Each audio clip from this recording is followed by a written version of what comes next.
Go with the flow. That's what people say, but what if the flow is too slow? Thankfully, slow flow isn't a problem with Laird's Tputty 607MF. Tputty 607MF is a silicone-based, one-part dispensable thermal gap filler material that can help improve productivity in assembly because it features a dispensing flow rate of 105 grams per minute. It's soft and compliant with good tackiness, so it easily fills large and uneven gaps to ensure consistent thermal conduction and to help eliminate hot spots.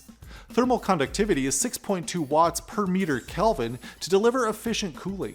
It's rated for -40 to +200 degrees Celsius operation and carries a UL94V0 flammability rating. It's offered in a 30cc syringe, 75 to 600cc cartridges, and 1 or 5 gallon pails for use in different assembly processes and equipment.